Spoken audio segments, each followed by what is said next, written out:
उपलब्ध कराया।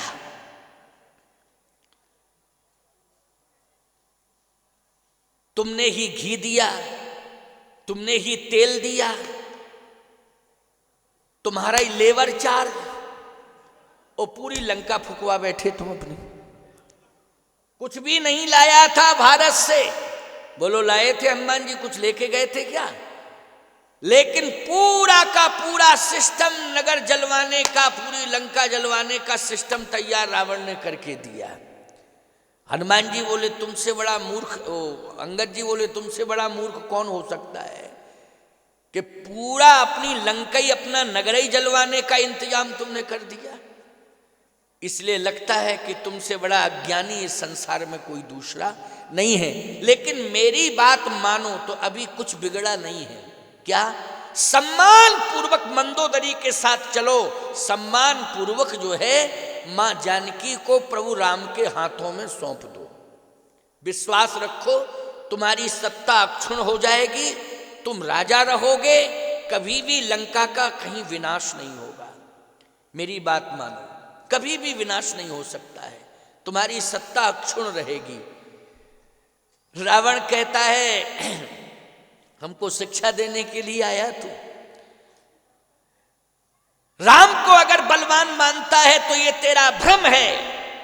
अंगद ने कहा कि सुनो मेरी बात, वो तो मेरे स्वामी हैं, लेकिन मैं ही तुम्हें चैलेंज देता हूं।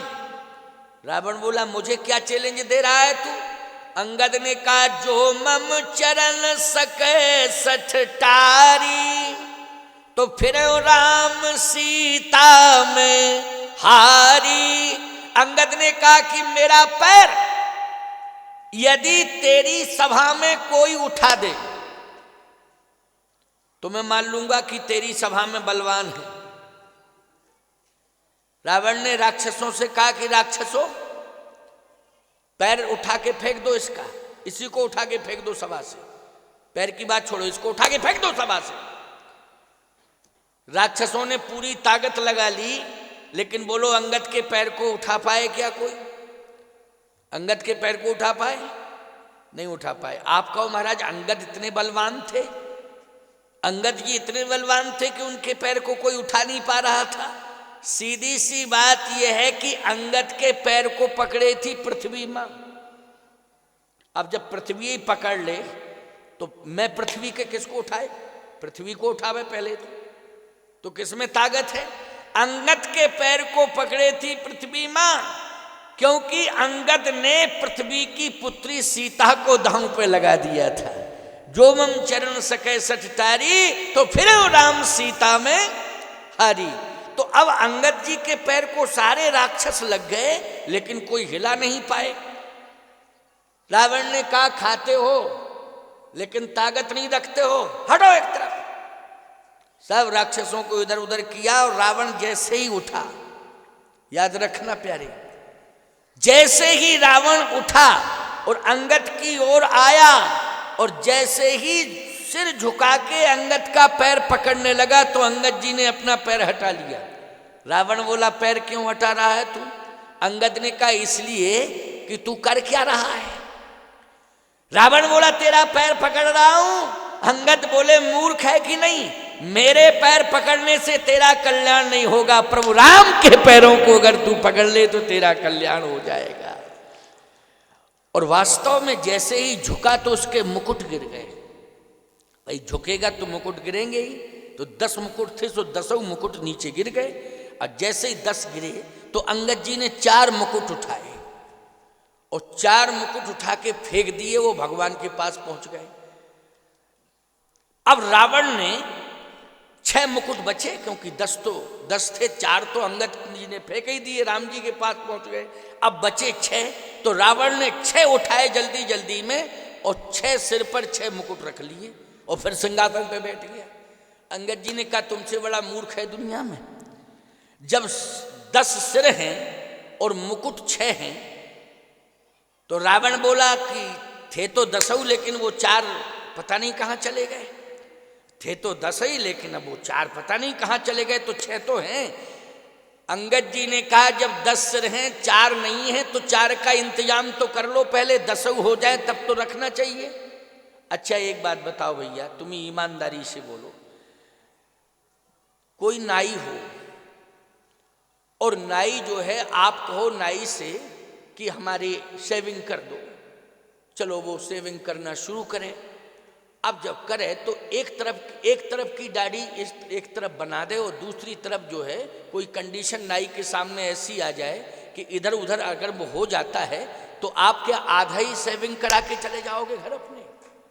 आप इंतजार करोगे कि नहीं करोगे? और ये कहोगे कि भैया ये टाइम तो दे दो कि कितनी देर बाद आओगे, और आप आओगे कि नहीं आ पाओगे? अगर नहीं आ पाओगे तो हम जाने नहीं देंगे, कंप्लीट करके जाओ मेरा। और अगर कोई बहुत इमरजेंसी है 10-5 मिनट की बात है तो हम बैठे हैं इंतजार कर रहे हैं, कोई दिक्कत नहीं। ऐसे नाई 10-5 लोगों को बैठाल देते हैं, किसी के पाउडर लगा देंगे, किसी के कपड़ा लपेट देंगे, किसी के, क्यों भाई? और ऐसी कंडीशन में छोड़ देते हैं कि वो जा नहीं सकता बेचारा, है ना, और वो अपना काम करता रहता है नाई। तो अंगद जी ने कहा कि एक बात बताओ, जब 4 मुकुट नहीं है तो 6 रखने की क्या जरूरत थी? अपने भवन में जाते और इंतजाम करके 4 मुकुट का ले आते और फिर 10 मुकुट रख के बैठ जाते सिंहासन पर। रावण बोला तुम मूर्ख हो, बहुमत का जमाना है, 4 ही तो गए, 6 तो है, बहुमत तो मेरे साथ है।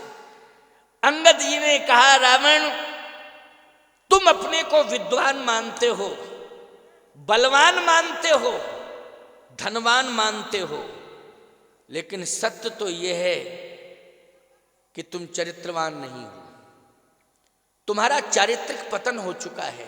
और जिस राजा का चारित्रिक पतन हो जाता है, याद रखना उस राजा के जीवन से 4 नीतियां चली जाती हैं। तुम अगर विद्वान होते तो समझ लेते कि 4 मुकुट नहीं थे, ये 4 नीतियां थी जो हमसे दूर हो गई हैं। अब निश्चित है कि मेरा पतन होने वाला है। 4 नीतियां कौन? अंगद जी ने कहा मुकुट 5 भी तो जा सकते थे, मुकुट 6 भी जा सकते थे, या मुकुट 1 जा सकता था, मुकुट 2 जा सकते थे, लेकिन मुकुट 4 ही क्यों गए? इसलिए कि ये 4 नीतियां हैं साम दाम और दंड विभेदा,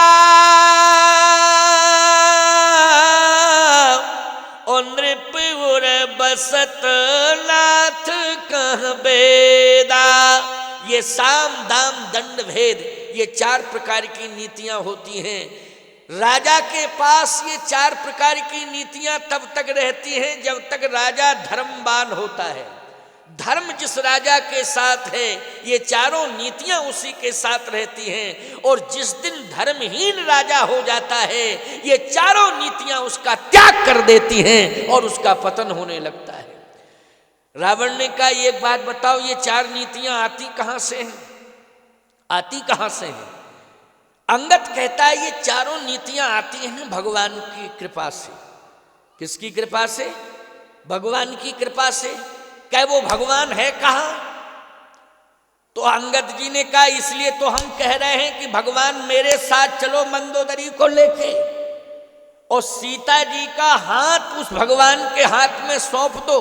ये 4 नीतियां उसी ने दी थी, उसी के पास चली गई। और यदि तुम हमारी बात मान करके मंदोदरी को साथ लेकर के सम्मान पूर्वक भगवती सीता को सम्मान पूर्वक ले जाओगे, प्रभु के हाथों में जिस दिन सौंप दोगे, उसी दिन ये 4 नीतियां परमात्मा तुम्हें वापस लौटा देगा, अगर मेरी बात मानो तो। रावण बोला हमें नीतियों की जरूरत नहीं है, हमें नीतियों की आवश्यकता नहीं है। अंगद ने कहा अगर तुम्हें नीतियों की आवश्यकता नहीं है तो फिर तुम्हें इस धरती पर जिंदा रहने का भी कोई अधिकार नहीं है। इस धरती पर जिंदा रहने का भी कोई अधिकार नहीं है। और इतना ललकार के अंगद डांट के रावण को चला आया। भगवान ने